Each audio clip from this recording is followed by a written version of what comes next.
अस्सलाम वालेकुम and a very warm welcome to the late night edition of सवाल है वोट का। मैं हूं सिद्रा इकबाल और आपके मेरे साथ में आज इस घंटे में हम बात करने की कोशिश करेंगे कि ये हफ्ता भी काफ़ी हलचल से भरपूर नज़र आ रहा है।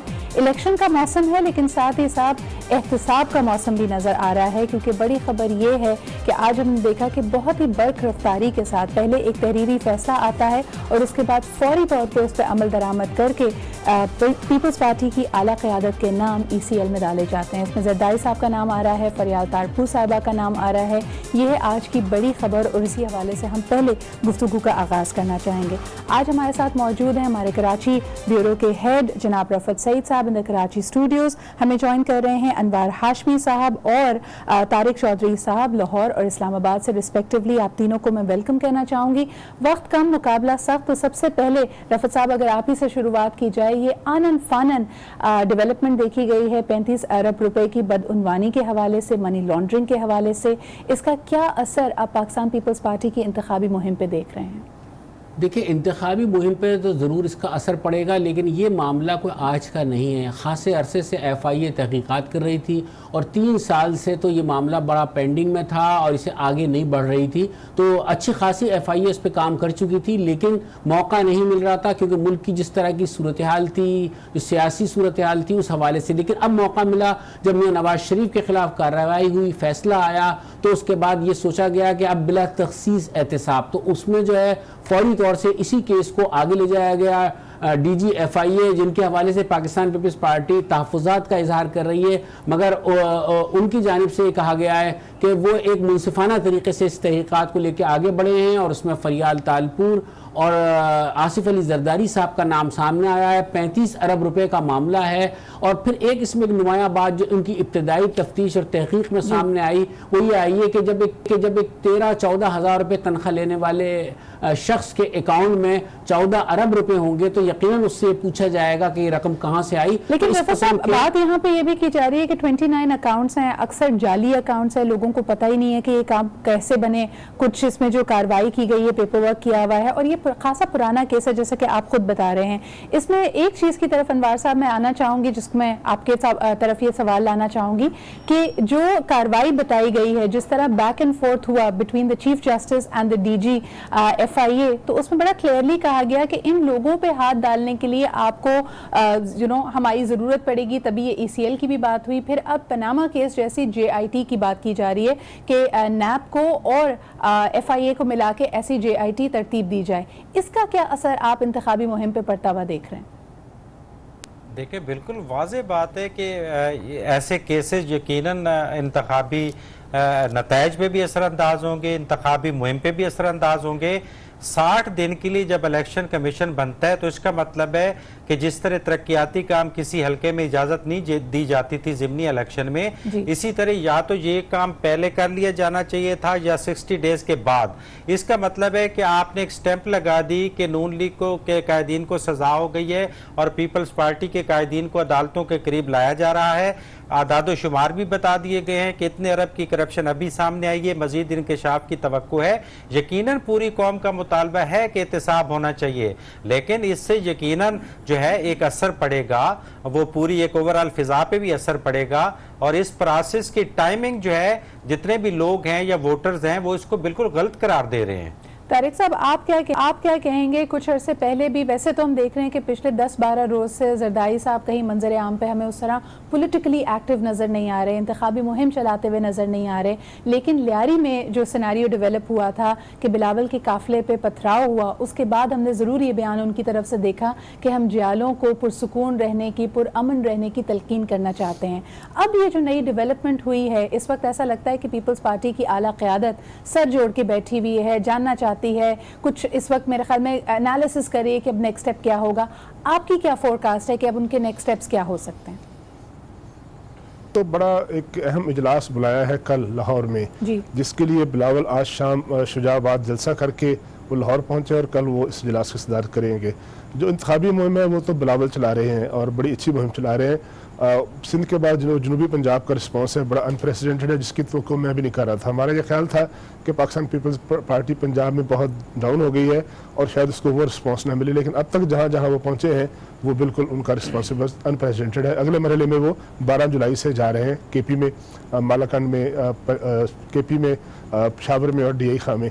जहाँ तक इस बात का ताल्लुक है कि उनकी मुहिम पे क्या असर पड़ेगा, तो डेफिनेटली उनकी मुहिम पे असर पड़ेगा और उनको ये बात कहने का मौका मिलेगा कि पाकिस्तान की दो बड़ी जमातों को, मुस्लिम लीग नून को और पीपल्स पार्टी को मार्जिनलाइज किया जा रहा है और ये सारे इकदाम जो है अगरचे सुप्रीम कोर्ट के हैं और सुप्रीम कोर्ट का हर फैसला, हर इकदाम जो है सारे आंखों पर होता है और सबको उस पर अमल दरामद करना भी चाहिए, लेकिन ये तासर देने का मौका मिलेगा कि रास्ता जो है किसी का हमवार किया जा रहा है। क्योंकि पीपल्स पार्टी का करने वाली बात है, तारिक साहब इसको आगे लेके जाना चाहूंगी। रफत साहब क्या कहते हैं? मौला बख्श आंडिया साहब ने तो ये बयान दे भी दिया कि जी फरमाइशी फैसले की जा रही थी। पिछले हफ्ते हम ये बात सुनते आ रहे थे कि सिर्फ PMLN को टारगेट किया जा रहा है। आज जबकि पीपल्स पार्टी अपने मैनिफेस्टो में बार बार ये दोहरा रही है कि बीबी का वादा निभाना है, तो फरियाद तारपुर और जरदारी साहब का ECL पे नाम आना, इस तरह की कार्रवाई होना, ये डेवलपमेंट उनके बयानिए को किस हद तक चेंज करेगी? आपने इमरान खान की बात की है जी देखिए, एक बात तो ये है कि ये बात, इससे तो कोई इनकार नहीं कर सकता कि उनको फैसिलिटेट किया जा रहा है, वो फैसिलिटेट होते हुए नजर आते हैं। ऐसा नहीं है, वोटर भी ये बात देख रहा है। अगर जानिबदार मुबस्सिरीन से भी बात करें तो वो भी यही कहते हैं कि सहूलत उन्हें नजर आती है, बहुत सारे मामलात में उन्हें सहूलत दी गई। बहुत सारे ऐसे इल्जाम थे जो मियां नवाज शरीफ पर भी हैं, लेकिन वो उन पर भी थे, लेकिन उन्हें क्लियर किया गया, उनके साथ जो लोग थे उन्हें भी क्लियर किया गया। लेकिन आज एक अलीम खान, मैं वही उसी तरफ आ रहा हूं कि आज जब आसिफ अली जरदारी और फरियाद तालपुर साहिबा का नाम जब सामने आया है कि उनका नाम ECL में, तो फिर शाम को ये खबर भी सामने आई कि अलीम खान को भी तलब किया है। तो फिर ऐसा लगता है कि बारी बारी, जब एक था कि माइनस, एक जमाने में एक बात हुई माइनस नवाज शरीफ भी हो चुके, माइनस जरदारी भी होने के करीब है और इसी तरह से हो सकता है कि आने वाले दिनों में कोई इस तरह की चीज़ हो और बिल्कुल शफाफ और साफ क़यादत, जिसे क्या कहा जा रहा है कि इस तरह की क़यादत सामने लाई जाए और करप्शन से पाक करने की जो कोशिशें हो रही हैं बारावर साबित हो सुप्रीम कोर्ट की मदद से। लेकिन मुझे नहीं लगता कि आने वाले दिनों में इतनी जल्दी, इतना बड़ा नासूर जो इस मुल्क में है वो इतनी जल्दी इस तरीके से ख़त्म हो जाएगा। लेकिन इस मौके पर अनवार हाशमी ने जो बात कही वो बिल्कुल दुरुस्त है कि इससे शुकूक व शबाहत में इजाफा हो रहा है। बिल्कुल सही रफत साहब, शफाफियत का तो हम बहरहाल इसके उम्मीद यही है और इसकी सारी की सारी इंटेंशन इस प्रोसेस की यही है। लेकिन बहरहाल ये ऐसा इंतखाब होगा जिसमें हम देखेंगे कि माइनस अल्ताफ हुसैन, माइनस नवाज शरीफ, और अब सिचुएशन इस तरह डेवलप हो रही है कि क्या जरदारी साहब भी इसका हिस्सा नहीं बन पाएंगे। इस पर मजीद बात करेंगे और ख़ास तौर पे इसलिए भी क्योंकि डेट्स बड़ी इंटरेस्टिंग है जी। 12 जुलाई को अगला फैसला जिसमें तलब किया गया है कोर्ट में जरदारी साहब को भी और फरियाद तारपुर को भी, और साथ ही साथ 13 जुलाई को हम देख रहे हैं मरियम नवाज और नवाज शरीफ साहब की वापसी वतन में। तो ये दोनों डेट्स किस तरह। Welcome back after the break. और दूसरी बड़ी डेवलपमेंट जो आज हमने देखी, जिस पे बात बहुत ज़्यादा की जा रही है, वो ऑफ कोर्स है 13 जुलाई की वापसी नवाज शरीफ साहब की और मरियम नवाज साहिबा की।